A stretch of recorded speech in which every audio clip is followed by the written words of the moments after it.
교회 여러분, 지난 한 주간도 평안하셨습니까? 네, 반갑습니다. 우리 앞뒤에 있는 성도들하고 인사하겠습니다. 반갑습니다. 네, 반갑습니다. 네, 우리 함께 사도신경으로 신앙 고백하겠습니다. 전능하사 천지를 만드신 하나님 아버지를 내가 믿사오며 그 외에도 우리 주 예수 그리스도를 믿사오니 이는 성령으로 잉태하사 동정녀 마리아에게 나시고 본디오 빌라도에게 고난을 받으사 십자가에 못 박혀 죽으시고 장사한 지 사흘 만에 죽은 자 가운데서 다시 살아나시며 하늘에 오르사 전능하신 하나님 우편에 앉아 계시다가 저리로서 산자와 죽은 자를 심판하러 오시리라.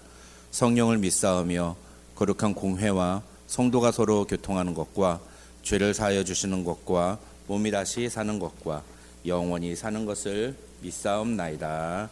아멘. 아멘. 우리 함께 찬양하겠습니다. 이 몸의 소망 무행가 함께 찬양하겠습니다.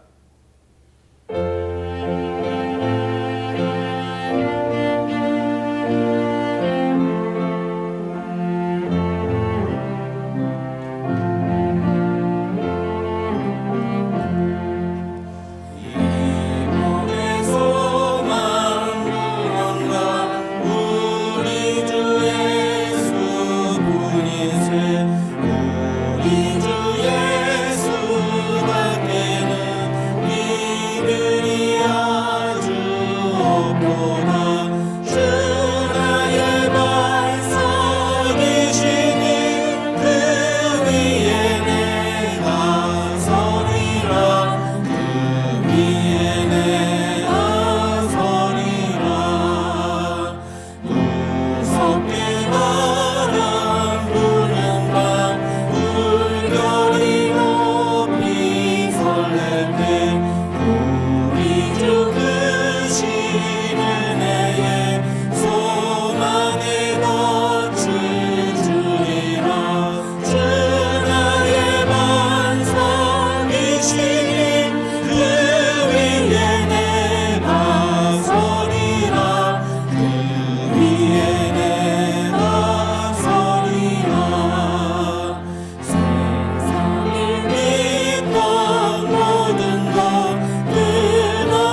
능지 못하실 일 전혀 없네. 우리의 모든 간구도 우리의 모든 생각도 우리의 모든 꿈과 모든 소망도 신실하신 나의 주 하나님은 우리의 모든 외로움 바꿀 수 있네. 불가능한 일 행하시고 죽은 자를 일으키시니 그를 이길 자 아무도 없네. 주의 말씀 의지하여 깊은 곳에 금을 던져 오늘 그가 놀라운 일을 이루시는 것 보라. 주의 말씀 의지하여 믿음으로 금을 던져 믿는 자에게 능치 못함 없네. 전능하신 나의 주 하나님은 전능하신 나의 주 하나님은 능치 못하실 일 전혀 없네. 우리의 모든 간구도 우리의 모든 생각도 우리의 모든 꿈과 모든 소망도 신실하신 나의 주 하나님은 우리의 모든 괴로움 바꿀 수 있네. 불가능한 일 행하시고 죽은 자를 일으키시니 그를 이길 자 아무도 없네. 주의 말씀 의지하여 깊은 곳에 금을 던져 오늘 그가 놀라운 일을 이루시는 것 보라.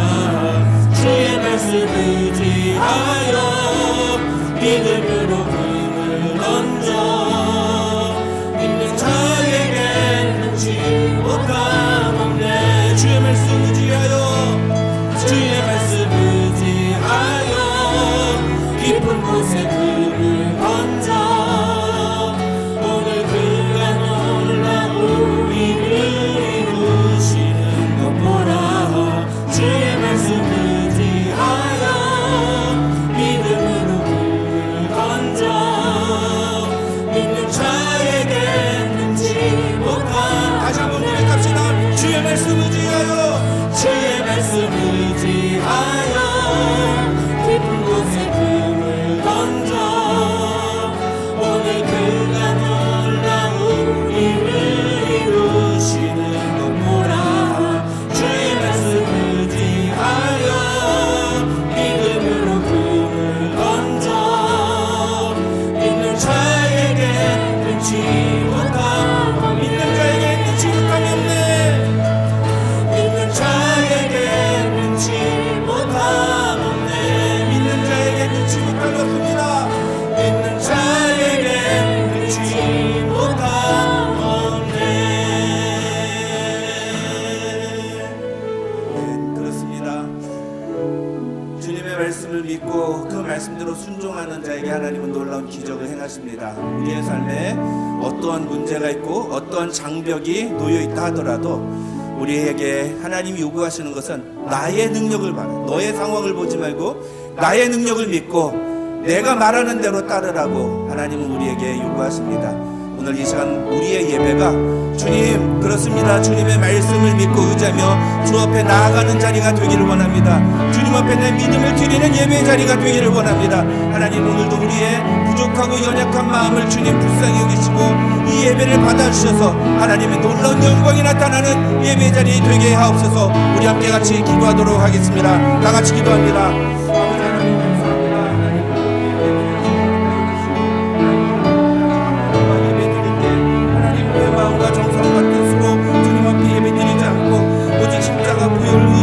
나올 수 있도록 하겠습니다. 기도하옵나이다. 하나님 아버지, 오늘도 주님께서 우리에게 주신 놀라운 구원의 은혜가 너무나 감격스러워서 주 앞에 나왔사오니 하나님, 오늘 이 자리에 나와 예배드리는 모든 성도들의 심령 가운데 하나님의 놀라운 은혜를 베풀어 주시고 하나님의 은혜를 베풀어 주셔서 하나님의 은혜가 우리 가운데 임하는 귀한 시간 될 수 있도록 하나님 도와 주시옵소서. 상한 마음과 동의하는 심령으로 주님 바라보는 주의 귀한 자녀들에게 하나님 역사하시고 하나님의 놀라운 능력을 나타내시며 하나님의 놀라운 은혜를 부어주셔서 하나님 이 예배를 통하여 하나님의 능력을 체험하게 도와주시고 살아계신 하나님을 바라보며 하나님의 영광 앞에 무릎 꿇을 때 우리의 삶 속에 나타나는 놀라운 기적들이 하나님의 능력이 우리의 삶에 체험되어져서 그 말씀대로 순종하는 자로 세워지는 귀한 역사가 일어나는 예배 시간 될 수 있도록 하나님 도와 주시옵소서. 예배 시정을 주님 앞에 드려오니 하나님 예배를 주님 붙들어 주시고 하나님 예배 가운데 성령의 능력을 도하여 주시어서 말씀 가운데 임하시고 하나님의 능력 가운데 임하셔서 하나님만이 예배 주인이 되어주시고 우리의 모든 생각과 우리의 모든 것들이 다 되어지고 주님 앞에 엎드려지는 예배 시간 될 수 있도록 주님 붙잡아 주시옵소서. 주님 홀로 영광 받아 주시옵소서. 주님 붙들어 주시옵소서.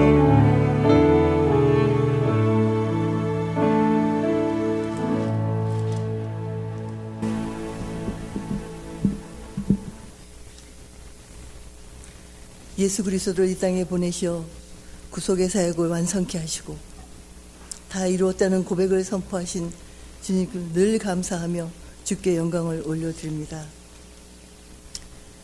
이 시간 저희들의 이 간절한 예배를 주님 다시 받아주시고 하나님의 뜻을 이루어가는 축복을 우리에게 허락하여 주시며 복을 받은 자다운 신앙생활이 우리 모두에게 이루어지기를 간절히 간구합니다.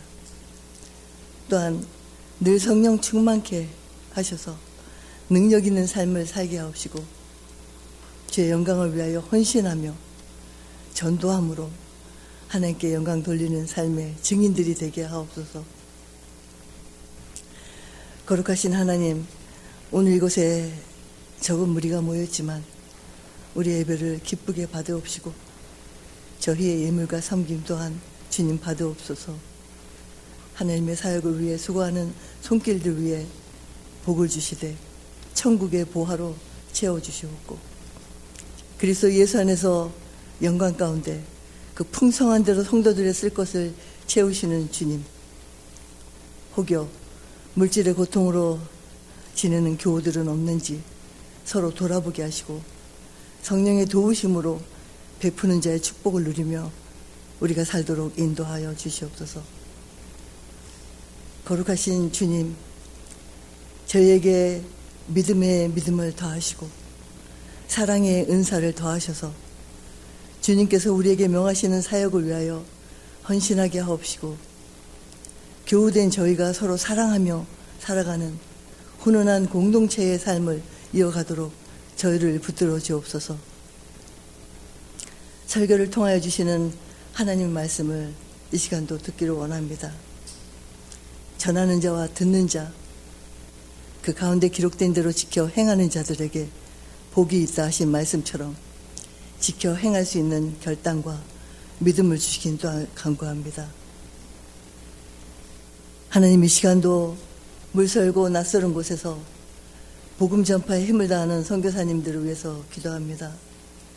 그들의 자녀와 함께 동역하는 자들을 보호하여 주시고 어려운 일 당치 않도록 주님 안전하게 지켜주시옵소서. 주님, 저희 가운데 가까이에서 자녀들과 지내는 가정도 있지만 멀리에 자녀들을 두고 있는 가정도 있습니다. 그곳에서 그들이 무엇을 하든지 주의 자녀됨을 잊지 않고 선한 일에 힘쓰며 살아가도록 각 가정의 자녀들을 위해 우리가 늘 기도하게 하옵시고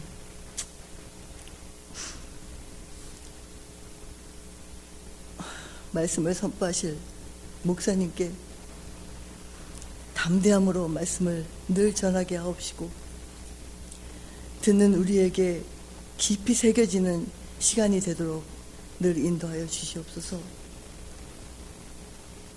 이 시간 예배로 하나 되게 하신 하나님의 사랑과 상한 마음을 치료하시는 예수님의 십자가 은혜를 바라봅니다. 혹여 마음이 상한 자 있을지라도 말씀 가운데 회복케 하시고 예배하는 가운데 성령 충만으로 덧입게 될 것을 저희가 믿사오며 죽음의 권세를 이기시고 부활하신 예수 그리스도의 이름으로 기도합니다. 아멘.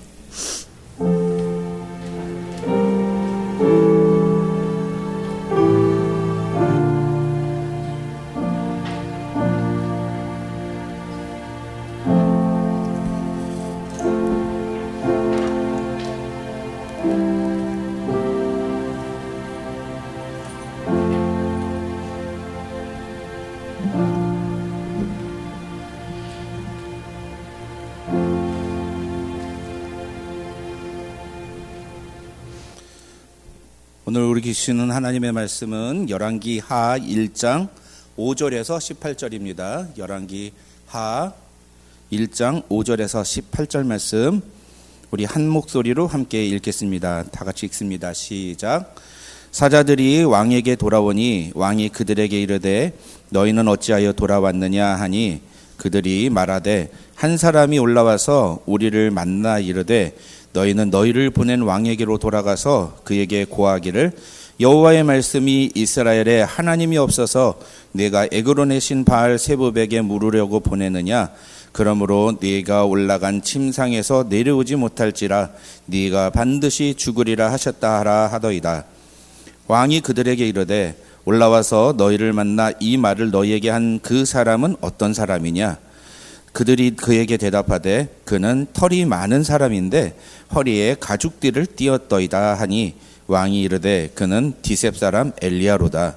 이에 50부장과 그의 군사 50명을 엘리야에게로 보내매 그가 엘리야에게로 올라가 본즉 산 꼭대기에 앉아 있는지라. 그가 엘리야에게 이르되 하나님의 사람이여 왕의 말씀이 내려오라 하셨나이다. 엘리야가 50부장에게 대답하여 이르되 내가 만일 하나님의 사람이면 불이 하늘에서 내려와 너와 너의 50명을 살을지로다 하매 불이 곧 하늘에서 내려와 그와 그의 군사 50명을 살랐더라. 왕이 다시 다른 50부장과 그의 군사 50명을 엘리야에게로 보내니 그가 엘리야에게 말하여 이르되 하나님의 사람이여 왕의 말씀이 속히 내려오라 하셨나이다 하니 엘리야가 그들에게 대답하여 이르되 내가 만일 하나님의 사람이면 불이 하늘에서 내려와 너와 너의 50명을 살을지로다 하매 하나님의 불이 곧 하늘에서 내려와 그와 그의 군사 50명을 살랐더라. 왕이 세 번째 50부장과 그의 군사 50명을 보낸지라 셋째 50부장이 올라와서 엘리야 앞에 이르러 그의 무릎을 꿇어 엎드려 간구하여 이르되 하나님의 사람이여 원하건대 나의 생명과 당신의 종인 이 50명의 생명을 당신은 귀히 보소서. 불이 하늘에서 내려와 전번에 50부장 둘과 그의 군사 50명을 살랐거니와 나의 생명을 당신은 귀히 보소서 하매 여호와의 사자가 엘리야에게 이르되 너는 그를 두려워하지 말고 함께 내려가라 하신지라.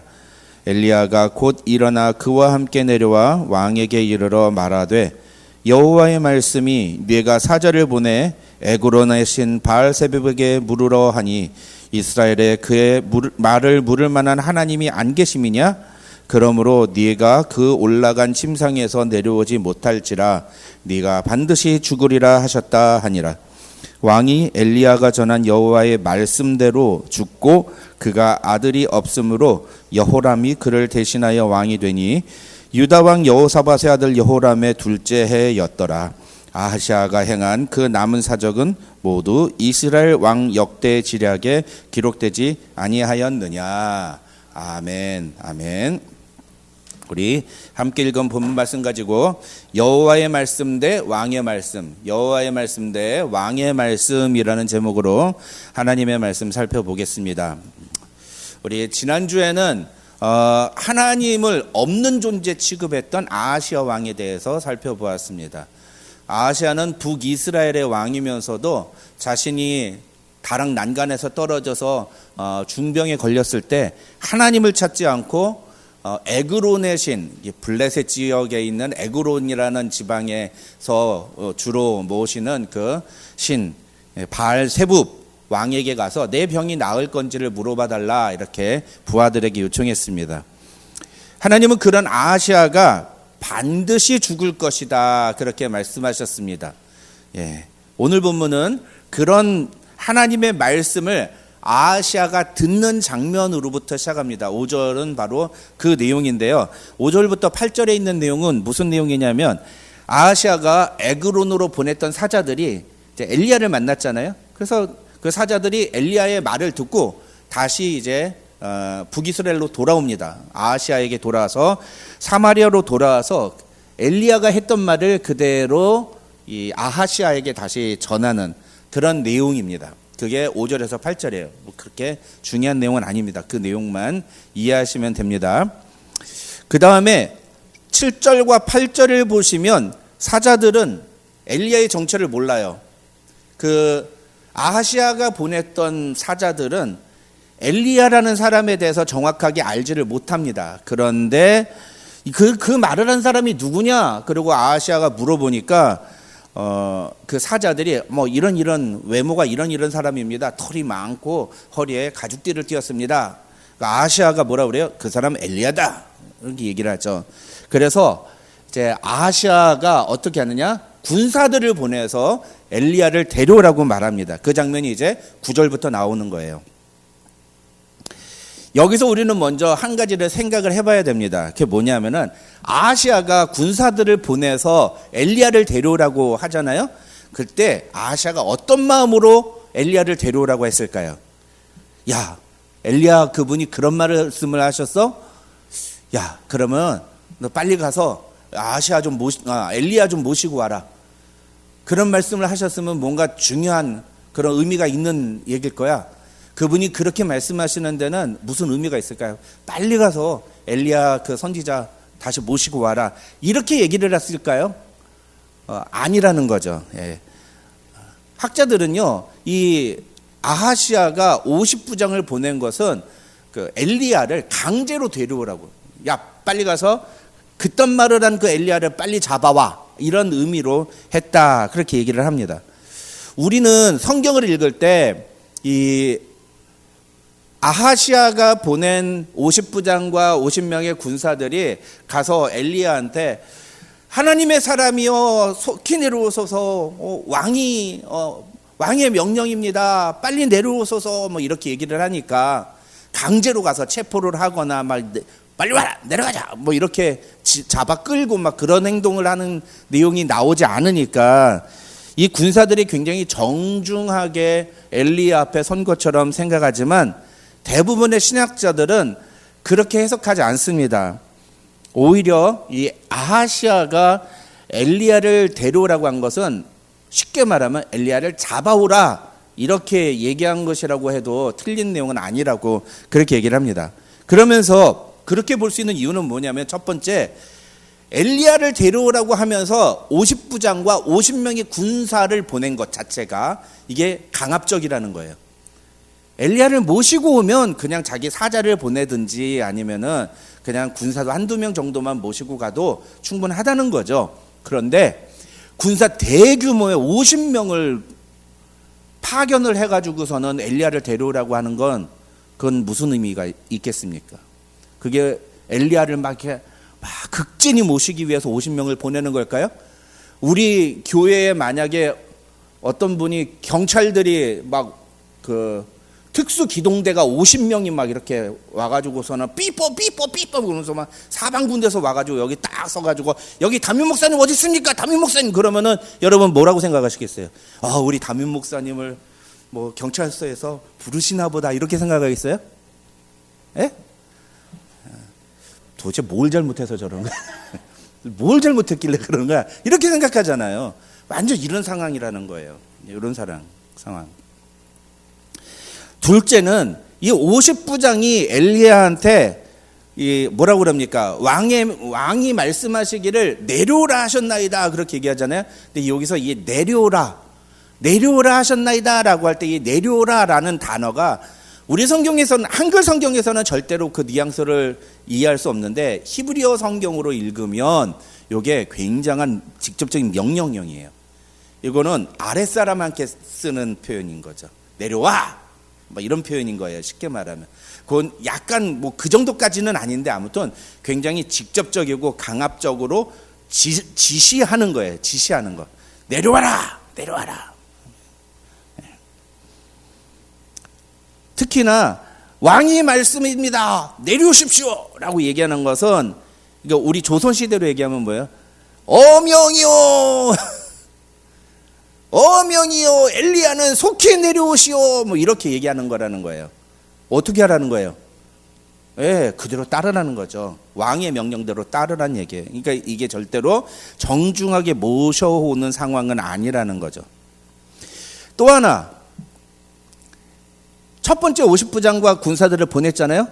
그런데 어떻게 해요? 불에 타 죽어요. 그렇죠? 근데 또 어떻게 해요? 두 번째로 또 50부장과 50명을 또 보내잖아요. 또 어떻게 돼요? 또 불에 타 죽어요. 세 번째 어떻게 해요? 세 번째도 똑같이 보내요. 이건 무슨 의미일까요?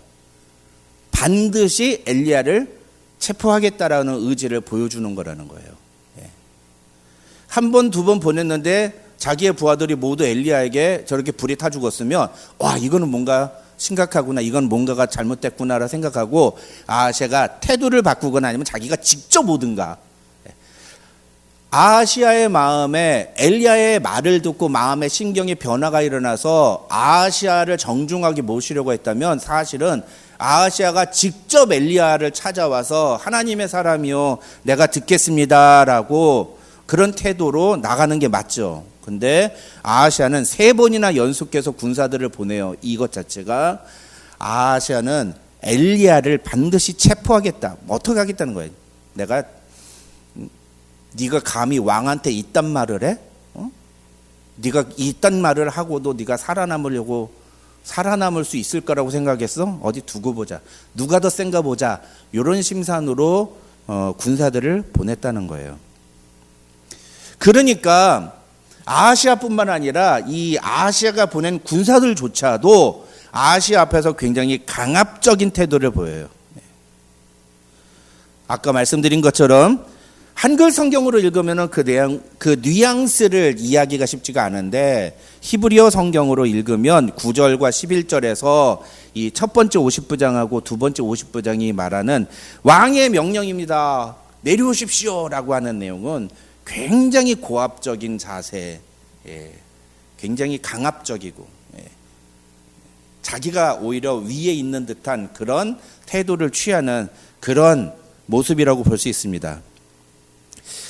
근데 신학자들은요, 이 9절하고 11절에 나오는 이 50부장이 얘기하는 하나님의 사람이여 왕의 말씀이 내려오라 하셨나이다 라고 하는 이 말이 사실은 이런 뉘앙스보다 이 사람들이 어떤 자세로 어떤 뉘앙스로 이 말을 했는가 보다 이 말 자체가 사실은 굉장히 중요한 의미가 있다, 이렇게 해석을 합니다.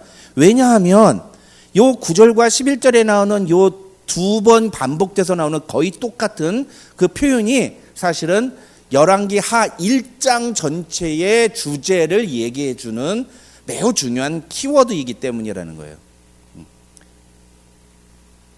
어떻게 해서 그러느냐? 이 50부장이 가서 얘기하는 게 뭐예요? 50부장은 왕의 말씀을 전하는 자들이라는 거예요. 왕의 말씀을 전하는 자들.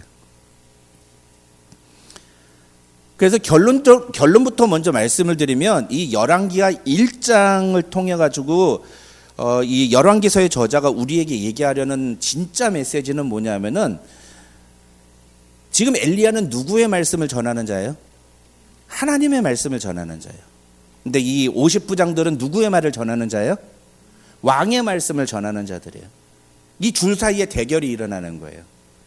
하나님의 말씀을 전하는 자들과 왕의 말씀을 전하는 자들 사이에 일어난 이 충돌, 그리고 그것으로 인해서 일어난 결과가 무엇인지를 통해서 하나님의 말씀에 권위가 있는가 아니면 왕의 말씀에 권위가 있는가, 무엇이 더 큰 권위가 있는가를 보여주는 것이 바로 이 열왕기하 1장의 진짜 목적이라는 거예요. 사실 오늘 본문을 그냥 읽으면 오늘 본문의 내용 5절부터 18절까지 내용의 핵심은 뭐냐라고 하면 대부분의 사람들이 이 50부장과 50명의 군사들이 두 번이나 엘리야가 하늘에서 내린 불에 다 죽은 사건이다. 그런데 세 번째 50부장은 지혜로워서 감히 엘리야한테 대들지 않고 엘리야 앞에서 겸손하게 무릎을 꿇고 저의 목숨을 좀, 그리고 제 부하들의 목숨을 좀 불쌍히 여겨 주십시오라고 하는 겸손한 태도를 취했기 때문에 이 사람은 살았다. 그렇지만 앞에 있는 두 번의 이 50부장과 50명의 군사들은 교만하게 거만하게 엘리야 앞에 나왔기 때문에 하늘에서 불이 내려서 죽었다. 이런 내용으로 이해하기가 쉽습니다. 그렇죠? 여러분들 그렇게 보이시죠? 예, 이 본문에서 다른 거를 보기가 쉽지는 않아요. 예. 그런데 아까도 말씀드렸지만 신학자들은 오늘 본문의 내용은 그걸 이야기하는 게 핵심이 아니라는 거예요. 그거에 집중하면 오늘 본문이 우리에게 얘기하려는 진짜 메시지를 놓치게 된다는 거죠. 오늘 본문을 이해하려면 어떻게 해야 되느냐 하면은 성경 전체를 통으로 봐야 돼요. 특히 열왕기하 1장을 통으로 봐야 됩니다. 예, 통으로. 어떻게 통으로 보느냐. 그래서 제가 그걸 주보에다가 기록을 해놓은 거예요. 여러분 주보 보세요. 예. 목사님, 열왕기하 1장 통으로 안 나와 있는데요. 예, 제가 일부러 그랬어요. 통으로 놓지 않고 핵심만 여기다 적어 놓은 거예요. 열왕기하 1장을 보시면은요, 중요한 건 뭐냐면 이 1장 전체의 스토리 라인 쭉 나가다가 거기서 우리가 중요하게 잡아야 되는 키워드가 뭐냐, 그걸 제가 여기 주보에다가 기록을 해놓은 거예요. 그게 첫 번째가 뭐냐면은 4절과 6절이라는 거예요. 여러분 4절과 6절의 주보에 보시면 무슨 단어가 나옵니까? 여호와의 말씀이라는 단어가 나와요. 두 번에 걸쳐서 여호와의 말씀을 전달하는 내용이 나옵니다. 4절에서는 누가 전달하는 거예요? 여호와의 사자가 엘리야에게 전달하는 거예요. 여호와의 사자가 전달했다는 건 누가 전달하는 거예요? 하나님이 엘리야에게 전달하는 거예요. 그렇죠? 그 다음에 6절은 누가 전달한 거예요?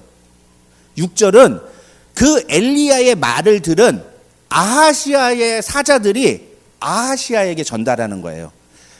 사실 정확하게 말하면 그런데, 그래서 이 6절은 누가 누구에게 전달하는 거다라고 봐도 돼요?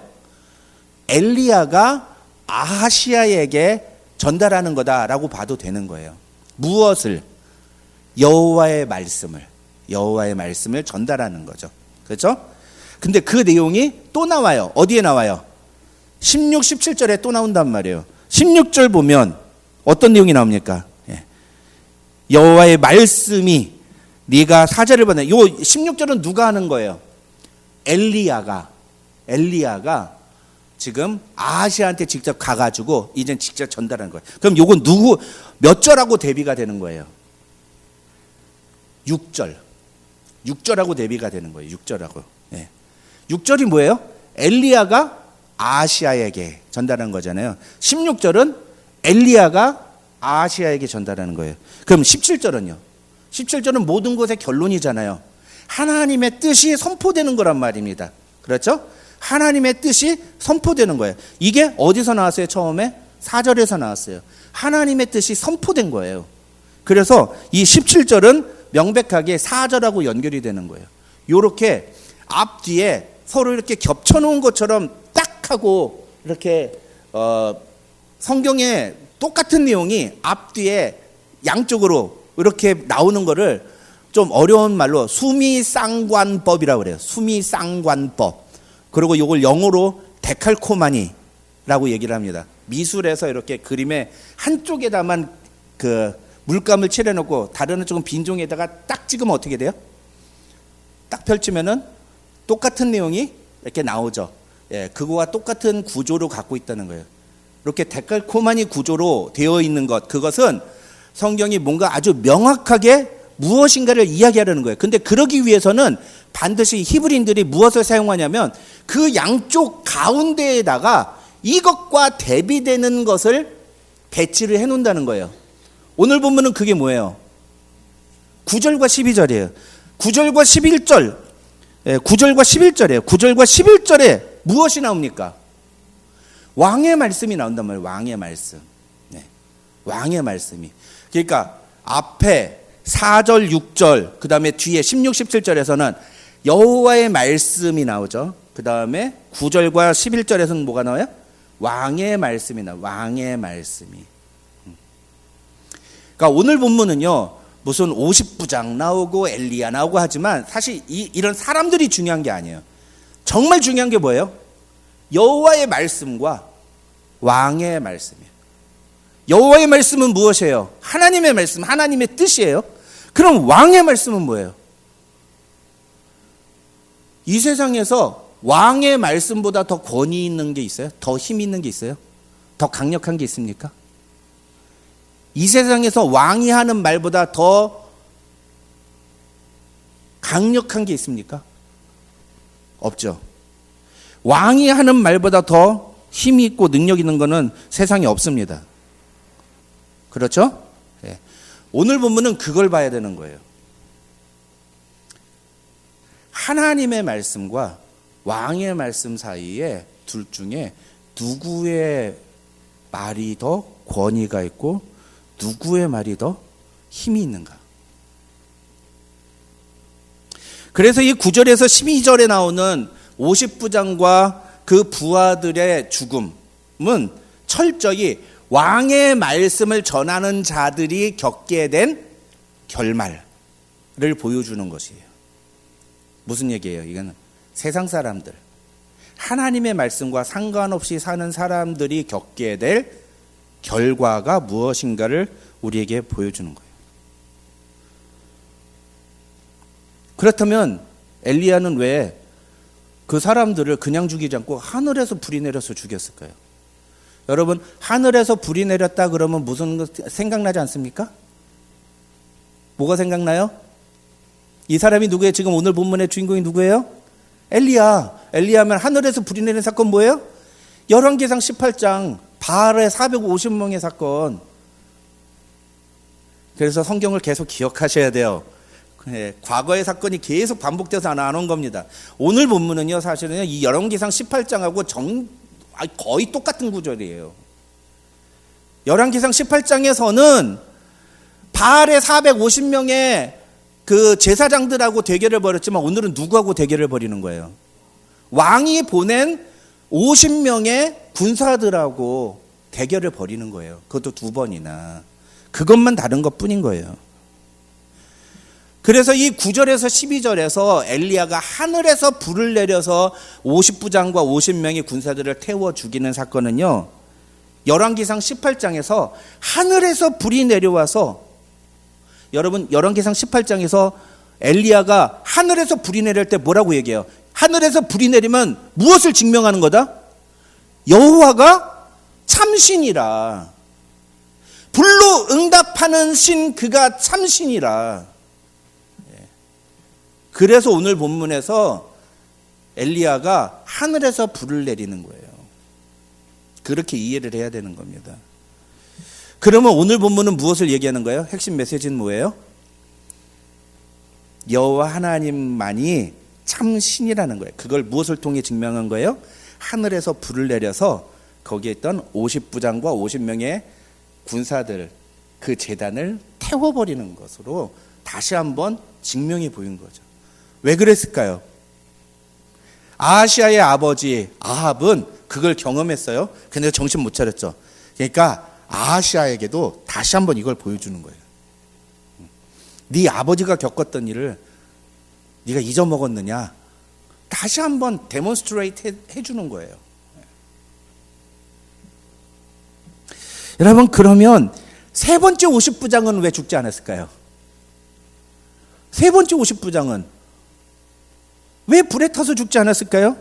어떤 분은 앞에 2명이, 아까 말씀드린 것처럼 앞에 2명의 50부장은 엘리야에게 거만한 태도를 보여서 죽었고, 세 번째 50부장은 겸손한 태도를 보여서 살았다, 이렇게 설명을 합니다.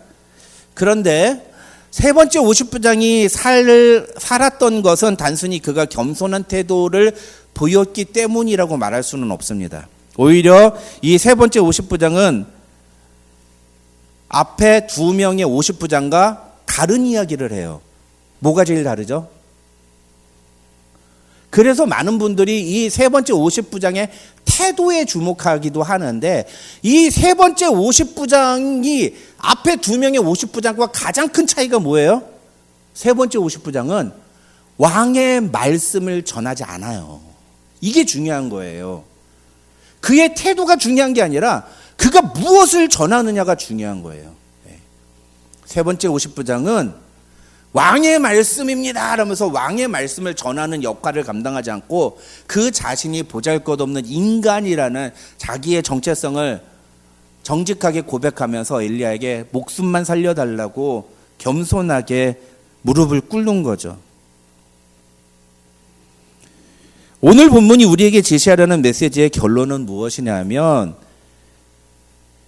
엘리야는 다시 여호와의 말씀대로 순종해서 아하시아한테 가서 여호와의 말씀을 전했고 그 결과 아하시아 왕은 여호와의 말씀대로 죽었다라는 거예요. 강조가 뭐예요? 죽었다가 아니에요. 여호와의 말씀대로. 그래서 그 결과 여호와의 말씀대로 결과가 이루어졌던 게 무슨 뜻이에요? 여호와의 말씀이 진리이다. 여호와의 말씀이 능력이다. 여호와의 말씀이 참된 권위다. 우리가 여호와의 말씀대로만 살아야 한다. 여호와의 말씀만을 붙들어야 한다. 여호와의 말씀만을 전하는 자가 되어야 된다라는 것을 이야기하는 게 오늘 본문이 우리에게 얘기하는 내용이라는 거죠.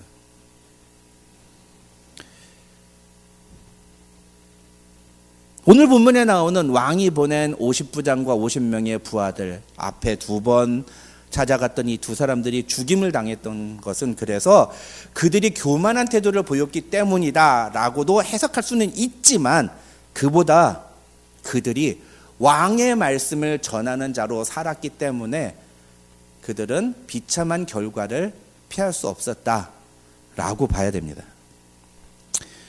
그럼 우리 이 말씀을 우리에게 어떻게 적용할 수 있을까요?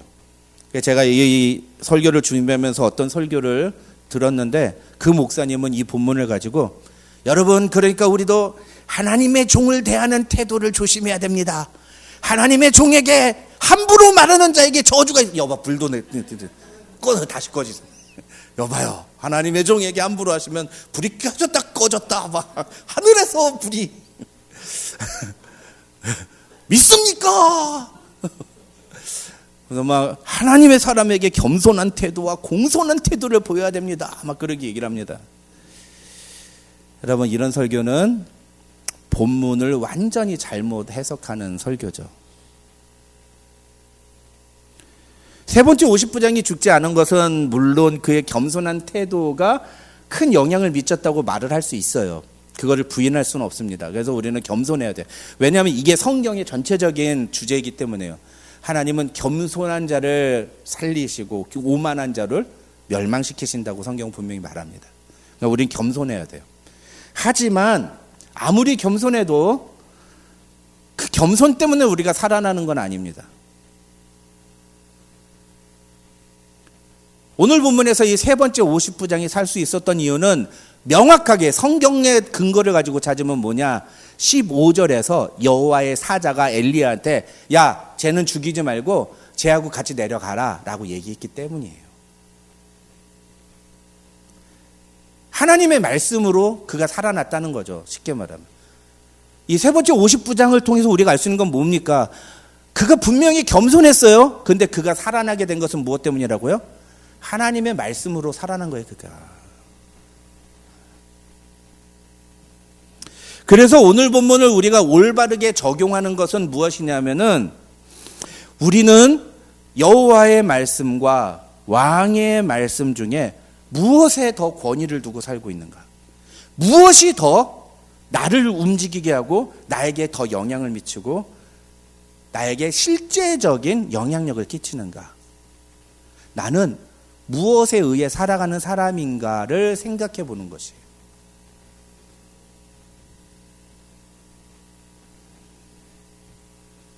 그러려면 뭐 여호와의 말씀 우리가 잘 알지 않습니까?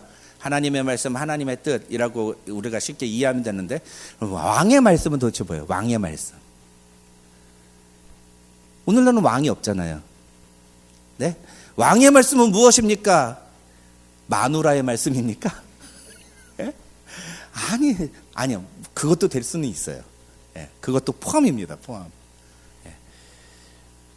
결론부터 말씀을 드리면 이 왕의 말씀이라는 것은 뭐냐? 아까 제가 뭐라고 했습니까? 왕이 어떤 존재예요? 세상에 제일 권위 있는 존재, 제일 강력한 존재잖아요. 왕이 말하는 것보다 더 강력한 게 있습니까?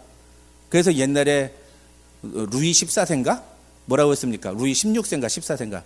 짐이 곧 법이다 그랬잖아요. 짐이 곧 왕이 곧 법이다. 법보다 위에 있는 게 왕이다. 그러니까 왕이 말하는 것 자체가 곧 법인 거예요. 얼마나 강력합니까? 세상에 왕의 말씀이란 무엇을 말합니까? 내가 권위를 두고 내가 그것에 의해서 움직이고 내가 그것에 의해서 종속되고. 그래서 오늘 본문에서 이 50부장들이 와가지고 하나님의 사람이요 왕의 말씀입니다 내놓으십시오라고 얘기하는 건 뭡니까? 하나님의 사람은 누구예요? 하나님의 사람이란 어떤 존재예요? 하나님의 말씀대로 살아가는 사람이에요. 엘리야를 하나님의 사람이요라고 불렀다는 게 무슨 의미입니까? 당신은 하나님의 말씀대로 살아가는 사람이라고요? 그런데 왕이 말씀하셨습니다. 내려오십시오. 왕의 말을 들으십시오. 라고 얘기하는 게 뭐예요? 하나님의 말씀대로 살아가는 것이 중요하다고 그럴 수 있지만 지금은 왕이 명령하니 왕의 말씀대로 움직여라 라고 하는 거예요. 하나님이 뭐라고 말씀하시든 그게 중요한 게 아니라 지금은 왕이 명령한다. 왕의 말을 들으라 라고 얘기를 하는 거예요. 이거와 똑같은 구조가 어디서 나옵니까? 마태복음 4장이 바로 그거예요. 예수님이 시험 받으신 세 가지 시험이 그거예요. 우리는 이 마태복음 4장에 나오는 예수님이 시험 받으신 장면을 생각할 때마다 뭘 생각해요? 돌을 들어 떡을 만드는 거, 높은 데서 절하면 뭘 주겠다, 하늘에서 떨어지면 천사가 와서 받쳐줄까, 이 시험의 세부적인 내용에 주목하잖아요. 근데 아니에요. 이 마태복음 4장에 나오는 예수님이 받으신 세 가지 시험은 동일한 시험이에요. 무슨 시험일까요? 하나님의 아들이신 예수님께 사탄이 내 말대로 움직이라고 제안하는 거예요. 네가 내 말대로 한 번만 움직이면 그러면 내가 네가 할 수 있는 모든 걸 다 주겠다. 이 세상 사람들이 원하는 모든 걸 다 주겠다라고 얘기하는 게 바로 마태복음 4장이 이야기하는 메시지란 말이에요. 그래서 예수님이 뭐라고 하셨어요? 사탄아 물러가라. 나는 하나님의 말씀대로만 산다. 나는 하나님의 말씀대로만 순종하고 하나님의 말씀이 하나님을 시험하지 말라고 그랬다. 예수님이 보여주신 명령은 사단이 그 어떤 것을 제안하더라도 하나님의 말씀대로 순종하겠노라고 결단해야 한다는 것을, 그것이 하나님의 사람이라는 것을 우리에게 말씀하고 있는 거예요. 오늘 본문도 똑같은 거예요. 오늘 본문도 누가 하나님의 사람입니까? 누가 하나님의 사람이에요? 디모데후서를 보면은요, 바울은 자기 아들 디모데에게 너 하나님의 사람아라고 얘기해요. 하나님의 사람은 목회자만이 아니에요. 아까 어떤 목사님이 얘기한 것처럼 하나님의 사람은 하나님의 종, 목회자만이 하나님의 사람이 아니에요. 누가 하나님의 사람입니까? 누구? 예, 손 가리키면서 바로 나. 요즘 한국에서는 그래서 It's me 그렇게 얘기해요. It's me. 자, 해보세요. 누가 하나님의 사람입니까? 대답을 안 하시네. 입을 꼭 다물고 절대로 말 안 할 거야. 옛날에 CCC 수련회 가면은요, 저는 CCC 출신이 아니라 못 봤는데 옛날 CCC 요즘도 해요. 요즘도 동영상 보면데 항상 하는 프로가 있어요. 김중근 목사님 때부터 하던 건데, 이 세상의 진정한 주인은 누구십니까? 예수 그리스도. 한 2만 명이 다 같이 예수 그리스도라고 외치는, 그냥 그 청중은 그냥 그것만 해요. 예수 그리스도. 그래서 앞에서 질문하는 사람이 중요해. 당신의 삶을 누가 책임지십니까? 예수 그리스도. 우리의 삶의 진정한 구원은 누구에게 있습니까? 예수 그리스도. 2만 명이 우렁차게. 우리도 한번 해보자고요. 예? 누가 하나님의 사람입니까? 여보, 안 나오잖아. 잘 안 되죠. 예. 잘 안 되죠. 왜 안 될까요? 그렇게 생각 안 하니까 그런 거예요. 그런 게 생각 안 하니까. 나는 하나님의 사람이라고 생각 안 하니까 그런 거예요. 하나님의 사람 그러면 어떻게 생각해요? 막 부담스럽잖아요. 막 이렇게 생업을 포기하고 모든 시간을 교회에 나가서 막 헌신하고 봉사해야 될 것만 같은 그런 강박관념이 있잖아요. 그렇죠? 막 내가 막 포기하고 손해보고 막 세상에 억울한 일 당해도 꾹 참고 그러다 속에서 암 걸리는데도 막 그냥 그게 뭐 십자가 뭐 이러면서 막 이렇게 살아야 될 것만 같잖아요. 성경 어디에 그렇게 돼 있어요? 누가 하나님의 사람한테 그러라고 했어요? 다 그냥 인간이 만들어 놓은 어떤 그 사상에 그냥 사로잡혀가지고 그딴 신앙생활을 하는. 그러면서 나는 하나님의 사람이 아니라고. 목사님 같은 분이 하나님의 종이라고. 완전 잘못된 거, 완전 잘못된 거. 나는 우리 은혜와 진리 장로교회에 있는 성도들은 한 분도 이런 생각을 갖지 않기를 바랍니다. 근데 이따가 얘기하겠지만 제가 아무리 이렇게 얘기를 해도 절대로 생각을 바꾸지 않아요. 그게 왕의 말씀이에요. 그게 자기 신념, 자기가 알고 있는 것에 꽉 붙잡혀가지고 자기 생각대로 움직이는 거. 자기 생각대로 움직이는 거. 여러분, 이 세상에 이 왕의 말씀은 뭡니까? 첫 번째는 세상적인 가치관이에요. 세상 사람들이 무엇을 중요하게 여기는가? 그게 뭐예요? 돈, 성공, 이런 것들, 부귀, 영화, 이런 것들. 그게 왕의 말씀이에요. 그걸 어떻게 왕의 말씀이라고 할 수 있습니까? 제가 이 왕의 말씀이라는 게 뭐라고 했습니까? 세상에 가장 강력한 권위를 갖고 있고 그게 가장 강력한 힘을 갖고 있는 거라고 말씀드렸죠. 예? 우리가 무엇에 의해서 살아갑니까? 무엇이 나에게 가장 중요하고 무엇이 가장 귀합니까? 내 가족을 포기하면서까지 내가 살아야 되는 이유가 뭡니까? 그렇게 열심히 일했던 이유가 뭡니까? 우리 자식들 이 미국에서 성공시키려고 하는 거 아니었어요? 그게 왕의 말씀이라고요. 그게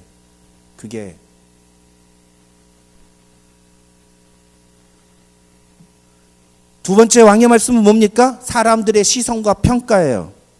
다시 말해서 어떤 일에 대해서 하나님이 뭐라고 생각하실까? 하나님은 어떻게 생각하실까를 생각하기보다 다른 사람들은 이걸 어떻게 볼까? 이게 시선과 평가. 다른 사람들은 나에 대해서 어떻게 바라볼까? 내가 이런 행동을 하면 다른 사람은 나를 어떻게 평가할까? 엘리야가 그 아하시아 죽을 거다라고 얘기하면 아하시아가 어떻게 생각할지에 대해서 몰랐겠습니까? 그러나 엘리야는 하나님이 말씀하셨기 때문에 그냥 전달했을 뿐인 거예요. 50부장도 마찬가지예요. 만약에 그가 진짜로 하나님을 믿는 사람이라면은 왕의 말씀보다 하나님의 말씀 앞에 더 먼저 반응하는 태도를 보였어야죠. 엘리야한테 와가지고 선지자께서 하나님의 말씀을 전하셨는데 왕이 이렇게 데려오라고 합니다. 제가 어떻게 하면 좋을까요? 엘리야 선생님, 제가 어떻게 하면 좋을까요? 뭐 이렇게 물어본다든지. 이건 하나의 가설입니다만. 세 번째는 자신의 경험이나 지식이에요. 아까 말씀드린 거잖아요. 자기가 갖고 있는 확신. 이게 자기 왕의 말씀이에요. 내가 갖고 있는 생각, 내가 갖고 있는 경험, 내 경험에서 나오는 결정, 판단. 하나님의 말씀하고 내 경험, 내 지식하고 충돌이 되는데 절대로 안 바꿔요. 절대로 안 바꿔. 아무리 우리가 하나님의 말씀대로 바꿔야 된다라고 얘기를 해도 에휴, 그거는 성경에서는 하는 말이지. 실생활에서는 그게 가능합니까? 실제 삶에서는 그게 안 돼요. 목사님, 그런 말씀하지 마세요. 그런 건 현실을 모르시는 얘기예요. 죽어라 안 바뀌어요. 그러면서 다른 사람들이 그런 태도 보면 저 사람은 완고한 사람이고 저 사람은 뭐 너무 자기 고집이 세서 문제라고 그런 얘기는 하죠. 자기가 그렇게 고집이 센 줄은 잘 몰라요. 자기가.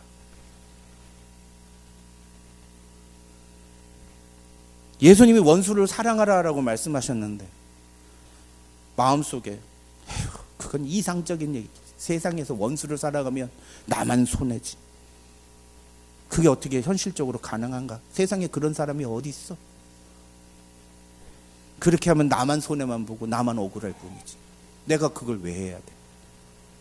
그게 왕의 말씀이에요. 그게 왕의 말씀. 중요한 건 하나님의 말씀과 왕의 말씀 사이에 나는 무엇에 권위를 둔다는 게 뭐예요?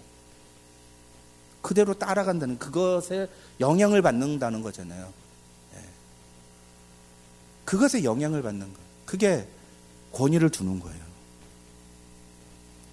그래서 오늘 말씀을 통해서 우리는 하나님의 말씀을 전하는 엘리야와 왕의 말씀을 전하는 50부장 중에 우리는 과연 어느 쪽에 더 가까운 존재들인가를 생각해 봐야 돼요. 나는 지금 어떤 모습으로 살아가고 있는가? 하나님의 말씀을 전하는 엘리야의 삶을 살아가고 있는가? 아니면 왕의 말씀을 전하는 50부장의 삶을 살아가고 있는가?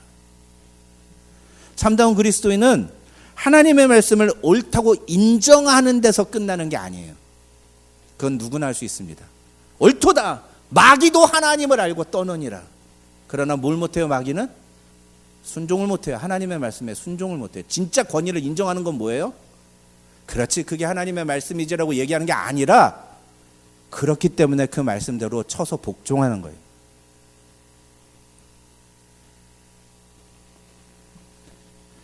이 내용을 좀 더 쉽게 이해하려면 우리가 불에 타 죽은 두 명의 50부장의 관점에서 오늘 본문을 보면 됩니다. 여러분, 그들은요 왕의 지시에 따라서 움직였을 뿐이에요. 그렇잖아요. 아니, 군인이 왕이 지시하는 대로 가서 따라서 행동했단 말이에요. 그게 뭐가 잘못이에요? 그렇죠? 예? 그렇잖아요.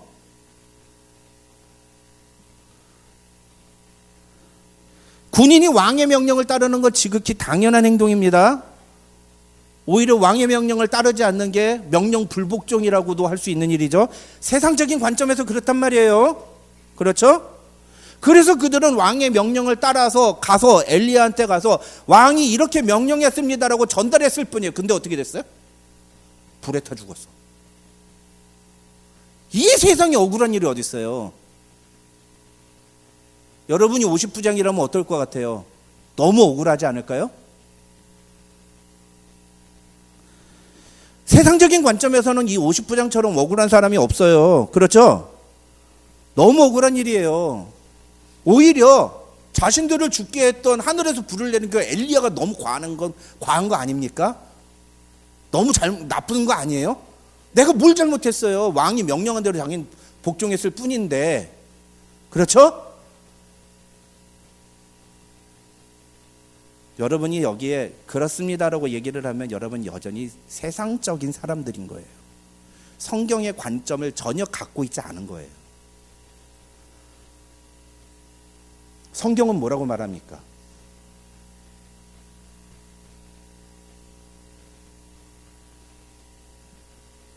성경이 보는 건 하나예요.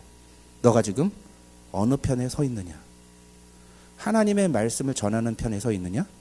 왕의 말씀을 전하는 편에 서 있느냐? 아까 뭐라고 했습니까? 이 50부장은 어떤 사람들이라고요? 하나님의 말씀을 전하는 하나님의 사람에게 가서 왕의 말씀대로 순종하라고 요구하는 거예요. 이게 잘못된 게 아닙니까? 세상적인 관점에서는 잘못된 게 아닌지 모르지만 하나님의 관점에서는 아하시아나 니네나 다 똑같아요. 이 50부장의 가장 큰 문제는 뭐예요? 아하시아가 뭘 잘못하고 있는지를 분별하지 못한 겁니다. 이 50부장들도 하나님이 없는 사람들이었던 거예요. 그나마 세 번째 50부장은 어땠어요? 사태를 파악하고 내가 이런 태도를 취하면 안 되겠구나 라고 생각을 하고 태도를 바꾸었으니까 그 사람의 목숨을 부지한 거거든요. 저나 여러분이나 오늘날 수없이 많은 하나님의 말씀을 듣습니다. 그렇죠? 주일날 교회 와서도 말씀 듣고 평일날 새벽에 만나 듣기도 하고 수요일 기도에도 나와서 듣고 그것뿐입니까? 인터넷으로 또 여러분이 또 수시로 듣는 여러분만의 담임 목사님의 말씀들도 얼마나 많습니까? 그러면 여러분은 하나님의 말씀을 전하는 자입니까? 아니면은 왕의 말씀을 전하는 자입니까? 어느 편에 가까워요? 정직하게. 나는 누구의 말씀대로 살아가는가? 누구의 말씀이 나의 삶에 영향을 미치고 나의 결정에 영향을 미치는가? 그걸 봐야 되는 거예요. 이 질문을 오늘 본문이 바로 우리에게 던지는 겁니다. 예수님은 요한복음 12장 49절과 50절에서 이렇게 말씀하셨어요. 내가 내 자의로 말한 것이 아니요 나를 보내신 아버지께서 내가 말할 것과 이를 것을 친히 명령하여 주셨으니 나는 그의 명령이 영생인 줄 아노라. 그러므로 내가 이르는 것은 내 아버지께서 내게 말씀하신 그대로니라 하시니라. 무슨 얘기예요? 예수님도 이 땅에 오셔서, 하나님의 아들이신 예수님도 이 땅에 오셔서 하신 모든 말씀이 하나님의, 여호와 하나님 아버지의 말씀만을 전했을 뿐이라는 거예요. 예수님의 삶 자체가 여호와의 말씀을 전하는 삶이었다는 거예요.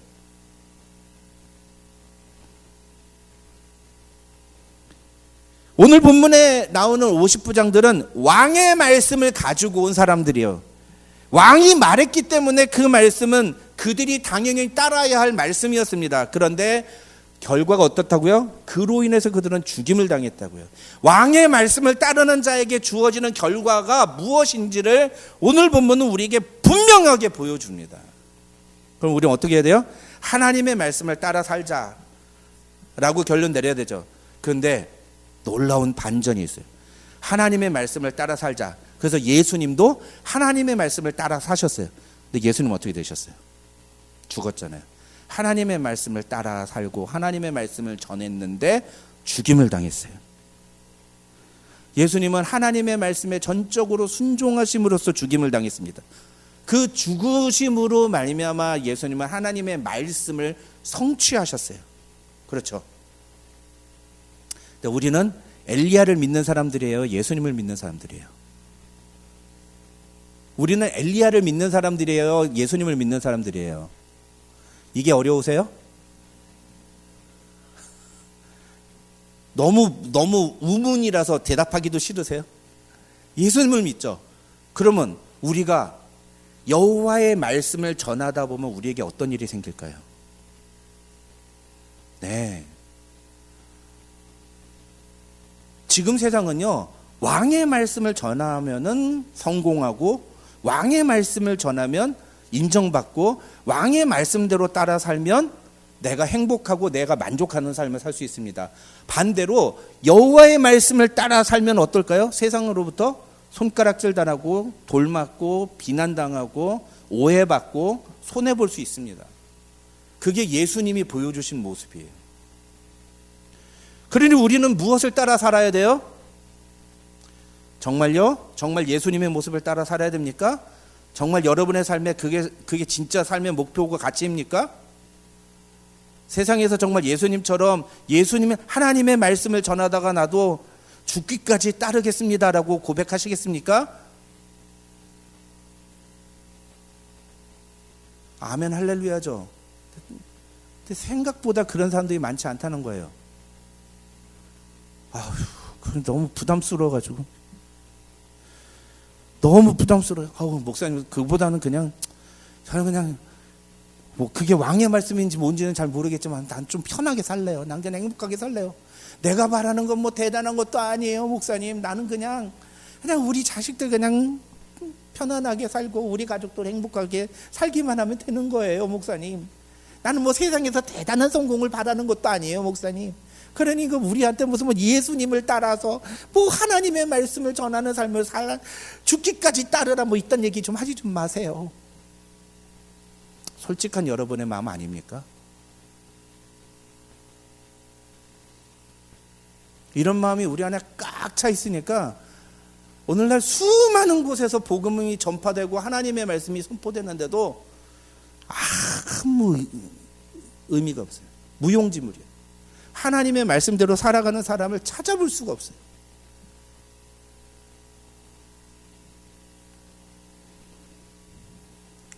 우리가 하나님의 말씀을 전하고 그 말씀을 따라야 하는 이유는 하나님께서 우리의 삶을 책임져 주시기 때문이 아니에요. 우리가 그런 삶을 살아야지만 하나님의 말씀을 전하고 여호와의 말씀을 전하는 삶을 살 때에 하나님이 우리의 삶을 책임지고 우리를 복 주시고 우리에게 축복해 주신다.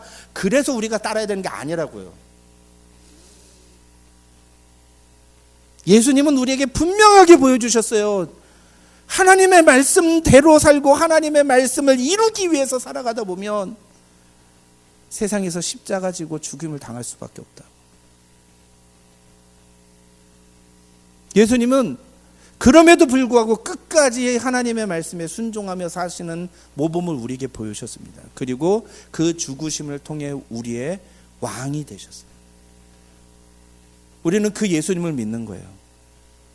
우리는 그 예수님을 나의 주, 나의 왕이라고 부릅니다.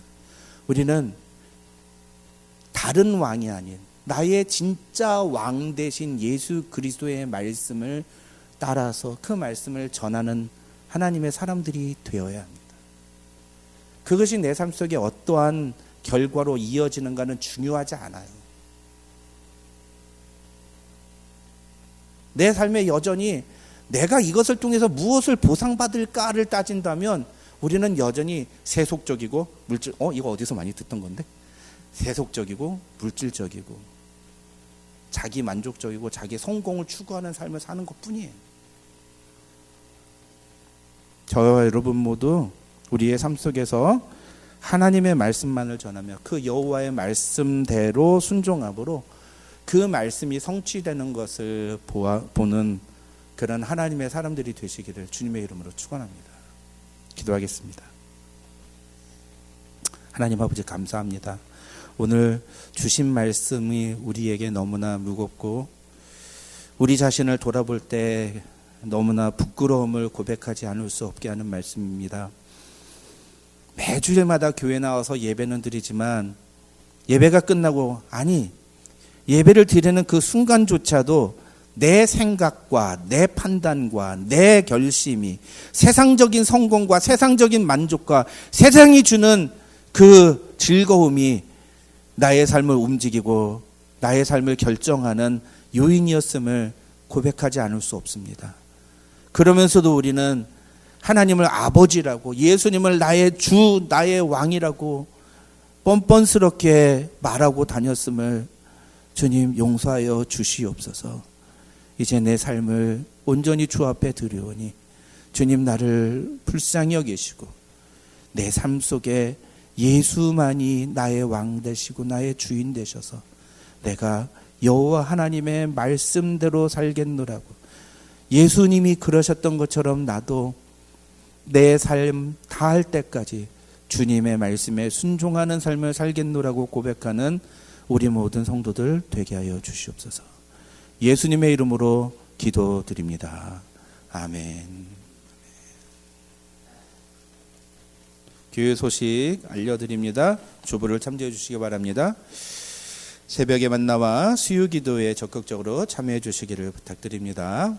여러 가지 문제로 힘든 시간을 보내고 있는 우리 교우 가정들을 위해서 계속 기도해 주시고요. 우리 김영환 집사님 지난주부터 항암과 방사선 치료를 시작을 하셨습니다. 좀 감사한 거는 이렇게 너무 힘들지 않고 잘 견딜 수 있다 이렇게 집사님이 이야기를 하셔서 너무 감사한데 치료 다 끝날 때까지 그렇게 계속 힘내실 수 있도록 여러분께서 기도해 주시고 격려해 주시기를 바랍니다. 또 우리 교우들 가정에 여러 소식들이 참 이렇게 많이 아픈 가족들이 아픈 문제로 인해서 기도하고 있는 그런 가족들이 많이 있는데 여러분 위해서 계속 기도해 주시기를 부탁을 드립니다. 우리 9월 16일부터 18일까지 베이커스필드 한인교회 연합부흥회가 있습니다. 장소가 어디라고요? 장소가 어디라고요? 아주 좋은 데서 합니다. 제가 보니까 부흥회 하기에 최적의 장소 은혜와 진리 장로교회에서 합니다. 이번 부흥회는요 하와이에서 목회를 하시는 목사님들 두 분이 오세요. 근데 그 두 분 목사님이 찬양 사역을 하세요. 그리고 하와이에서 교인들도 같이 오시고 그렇게 해가지고 그 목사님들이 찬양 인도를 하신대요. 이번 부흥회는 찬양 집회로 전체적으로 부흥회가 진행이 될 겁니다. 그래서 앞에 찬양곡을 보내주셨는데 앞에 한 찬양 10곡 해요.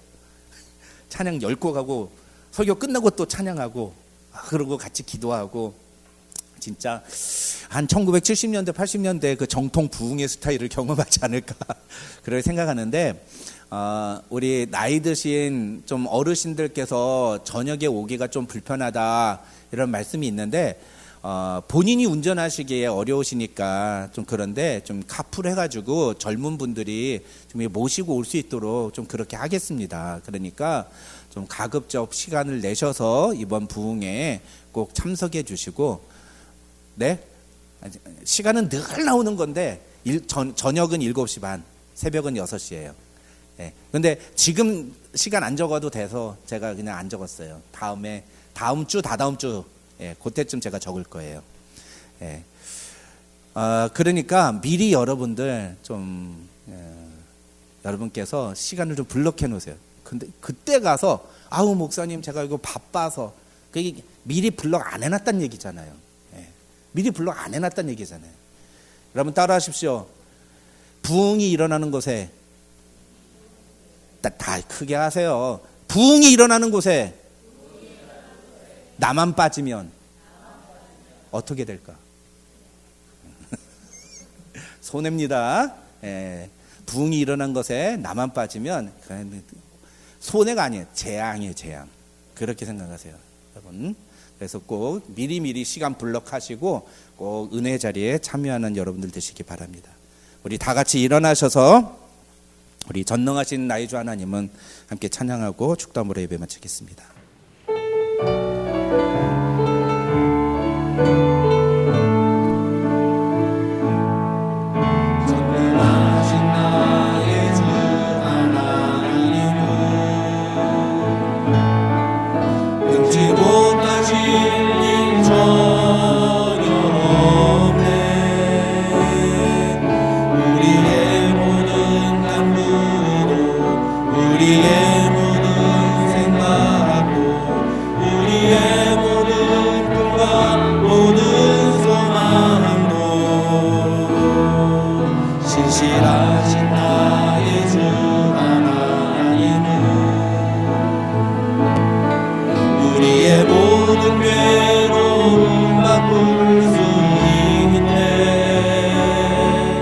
불가능한 일 행하시고 죽은 자를 일으키시니 그를 이긴 자 아무도 없네.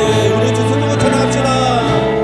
주의 말씀 의지하여 깊은 곳에 그를 던져 오늘 그가 놀라운 일을 이루시는 것 보라. 주의 말씀 의지하여 이름으로 금을 던져 믿는 자에게 능치 못함 없네. 주의 말씀 의지하여 주의 말씀 의지하여 깊은 곳에 금을 던져 오늘 그가 놀라운 일을 이루시는 것 보라. 주의 말씀 의지하여 믿음으로 금을 던져 믿는 자에게 능치 못함 없네. 아멘. 기도하겠습니다. 하나님 그렇습니다. 오늘도 우리가 주의 말씀 의지하여 깊은 곳에 그물을 던지는 하나님의 사람들이 되기를 소망합니다. 나를 구원하시고 나를 인도하시며 나를 영원한 생명으로 들이신 하나님 아버지의 그 사랑과 은혜가 너무나도 커서 예수를 나의 주인이라 나의 왕이라 고백하는 우리의 삶 속에 오직 하나님의 말씀만이 권위가 있고 오직 하나님의 말씀만이 능력이 있음을 우리가 믿음으로 선포하며 살아가기를 소망합니다. 하나님, 우리의 모습이 비록 연약하고 부족하고 보잘것없어 보일지라도 우리가 그 하나님의 말씀대로 살아가는 하나님의 사람들일진데 우리의 삶을 통해 하나님의 뜻이 이루어지고 하나님의 말씀이 성취되는 것들을 보게 하여 주시옵소서.